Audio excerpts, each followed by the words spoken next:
ప్రజలకు నిరంతరం అందుబాటులో ఉండడం అనేది రాజకీయాల్లో ఎంతో ముఖ్యమని, అందుకు సోషల్ మీడియాను విస్తృతంగా ఉపయోగించాలని యువ విభాగాన్ని ఉద్దేశించి జగన్మోహన్ రెడ్డి అన్నారు. మంగళవారం తాడేపల్లి పార్టీ కేంద్ర కార్యాలయంలో జరిగిన యువ విభాగం సమావేశంలో ఆయన కీలక వ్యాఖ్యలు చేశారు.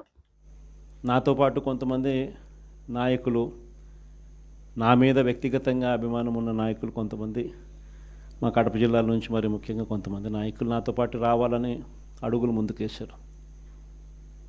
నేనన్నా, నా పరిస్థితి ఏమిటో నాకే అర్థం కావడం లేదు. అందరూ అంటా ఉన్నారు, కేంద్రంలో కాంగ్రెస్ పార్టీతో ఢీకొంటా ఉన్నావు, రాష్ట్రంలో ముఖ్యమంత్రితో ఢీకొంటా ఉన్నావు కాంగ్రెస్ పార్టీతో.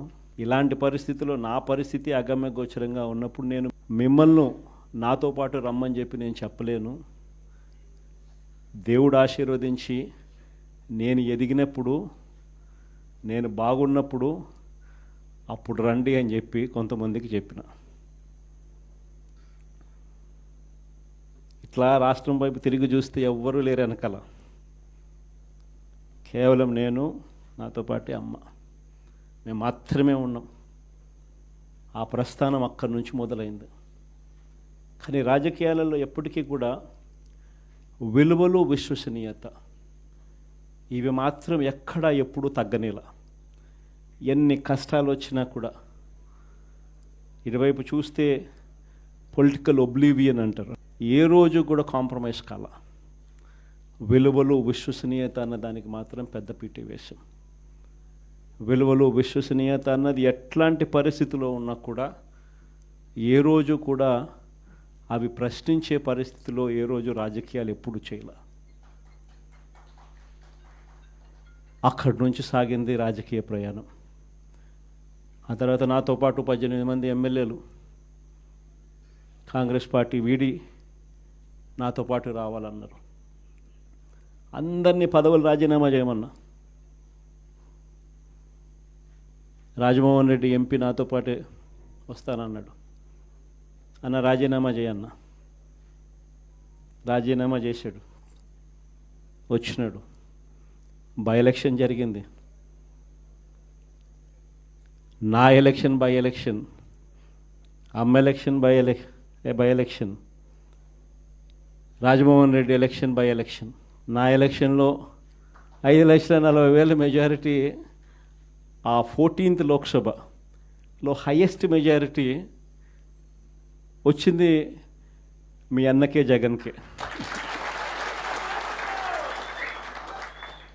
ఆ రోజు మనం ప్రమాణ స్వీకారం చేసేటప్పుడు పార్లమెంట్లో ప్రతి తల్లా కూడా మన వైపే తిరిగి చూస్తుంది. Highest majority in the 14th Lok Sabha.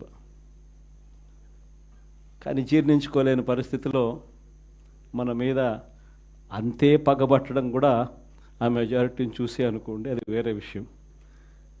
ఆ తర్వాత అమ్మ, తర్వాత రాజమోహన్ రెడ్డి కాంగ్రెస్ పార్టీలో ఉన్నప్పుడు పోటీ చేసినప్పుడు వచ్చిన మెజారిటీ కన్నా అంతకన్నా 2 మెజారిటీతో ఆయన గెలిచినాడు.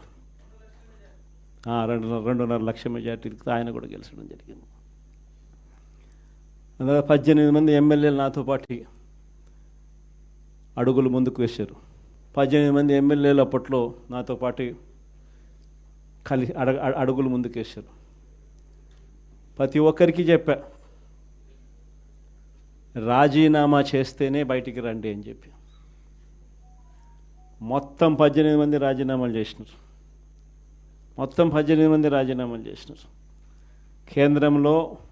కేంద్రంతో వ్యతిరేకంగా పోరాటం, రాష్ట్రంలో రాష్ట్ర ప్రభుత్వానికి వ్యతిరేకంగా పోరాటం. 18 మంది రాజీనామా చేసి విలువలు, విశ్వసనీయతతో కూడిన రాజకీయాలు చేయడానికి అడుగులు ముందుకేశారు. ఎక్కడ కూడా విలువలు, విశ్వసనీయత అన్నది ఎక్కడ కూడా తగ్గల. అప్పట్లో పవర్ ఛార్జెస్, కరెంటు ఛార్జీలు విపరీతంగా చంద్రబాబు నాయుడు గారు పెంచిన నేపథ్యంలో చంద్రబాబు నాయుడు ప్రభుత్వం మీద అవిశ్వాస తీర్మానం ప్రవేశపెట్టాం. అవిశ్వాస తీర్మానం ప్రవేశపెడితే ఆశ్చర్యం ఏమిటో తెలుసా? తెలుగుదేశం పార్టీ అప్పట్లో కిరణ్ కుమార్ రెడ్డి ప్రభుత్వానికి సపోర్ట్ చేసింది. 294 స్థానాలకు 148 ఎమ్మెల్యేల స్థానాలు హాఫ్వే మార్క్ అయితే, అప్పట్లో చంద్రబాబు నాయుడు సపోర్ట్ చేయడం వల్ల కాంగ్రెస్ పార్టీ బయటపడింది. చంద్రబాబు నాయుడు అండ్ కాంగ్రెస్ ఇద్దరూ కలిసి ఒకటై కుమ్మక్కై రాజకీయాలు చేశారు అప్పట్లో. అలాంటి పరిస్థితుల్లో కూడా ఎక్కడ కూడా ప్రజలు హర్షించే విధంగా విలువలతోనూ విశ్వసనీయతతోనూ కూడిన రాజకీయాలు చేశాం. క్యాన్వాస్ చూస్తే ఆంధ్ర రాష్ట్రం విడిపోయిన తర్వాత 175 నియోజకవర్గాలకు సంబంధించి కూడా పరిస్థితి క్యాండిడేట్లు అందరూ కొత్త వాళ్ళే. ఆ నుంచి కూడా అక్కడి నుంచి ఒక 18 మంది మన క్యాండిడేట్ తప్ప నుంచి మిగతా వాళ్ళంతా అంత ఫ్రెష్ ఫేసెస్. ఆ నుంచి మన క్యాండిడేట్లు విజయం సాధించడం మొదలుపెట్టాడు. 67 స్థానాలు 2014లో గెలిచినాం. మళ్ళా 23 మందిని దాంట్లో పోచింగ్, మళ్ళా మనల్ని పార్టీని వీకెన్ చేయడం కోసం అని చెప్పి 9 మంది ఎంపీలు గెలిస్తే 3 ఎంపీలను పోచింగ్, 67 మంది ఎమ్మెల్యేలో 23 మంది ఎమ్మెల్యేలు పోచింగ్. కానీ మళ్ళీ దేవుడు మళ్ళీ 2019 వచ్చేసరికి అది ఏ మొట్టికాయలు వేసాడు. మన దగ్గర నుంచి ఎంతమంది పోచింగ్ చేశారో కరెక్ట్గా అంతే నెంబరే, వాళ్ళ నెంబర్స్ కూడా కరెక్ట్గా అంతే 23కే పడ్డాయి.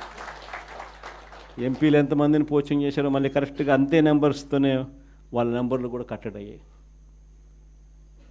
నేను చెప్పేది ఎందుకు చెప్తా ఉన్నానంటే ఈ విషయాలు అందరూ కొత్త వాళ్ళే. కొత్తదనానికి విలువ అన్నది ప్రతిపక్షంలో ఉన్నప్పుడే వస్తుంది. ప్రతిపక్షంలో ఏ నాయకుడైనా ఎదగలుగుతాడు, ఎవరైనా నాయకుడు కాగలుగుతాడు. అయితే 2 గుణాలు ఉండాలి.